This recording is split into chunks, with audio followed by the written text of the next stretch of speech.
تا د چا دا سبق ښودلی دی چې د قرآن او د سنت د قرآن او د حدیث مخې ته د بل هیڅ چا خبره مه منم، د بل یو بشر خبره مه منم، د بل یو شیخ او د عالم خبره مه منم، د بل یو کتاب خبره مه منم، خبره د قرآن او د سنت د قرآن او د حدیث خبره منم.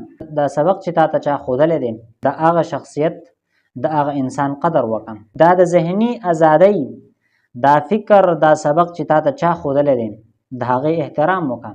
ورنه که د دغه انسان سبق دی نه ویلې، د دغه انسان صحبت دی نه اختیار کړی، نو په ذهني غلامۍ کې به د همیشه دپاره پروت وي. نن تا ته هغې دا سبق وښودلو چې د قرآن او د سنت خبره منه، د قرآن او سنت مخ ته هېڅ چا خبره مه منه.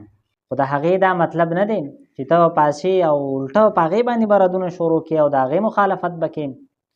اختلاف ولرم، په رایه کې اختلاف لرلی شي، په فکر او سوچ کې هر چا سره اختلاف لرلی شي، لیکن مسلمانی به نه هېرې، سنجیدګي به نه هېرې، انسانیت به نه هېرې. اختلاف ساته، او چې ته اختلاف ساتې، سنجیدتوب پتا کې نه، مسلمانی در پکې نه، دا ستا د هلاکت دپاره یو سبب بیا ګرځي.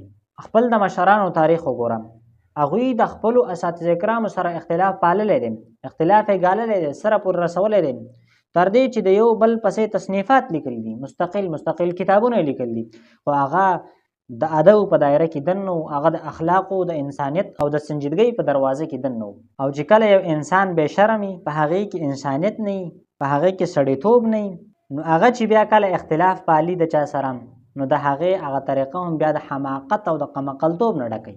یو به وایي ما ستا د استاد دومره غلطي خبرې او عقاید جمع کړي دي، شاګرد به وله جواب ورکوي ته خو ډېر وروسته پاتې شوې، زه تا نه مخکې تللی، ما 15 جمع کړي دي او 22 مې جمع کړي دي.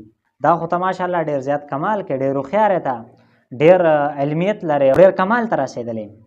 خو اصل خبره دا ده چې کله یو انسان ته د هغې د شان نه زیات عزت هغې ته ورکړلی شي او زیات په دروند نظر سره هغه ته وکتلی شي، دغه انسان سرکشه کېږي او دا بیا په سر باندې ګرځي، خپې ده پرېږدي بیا.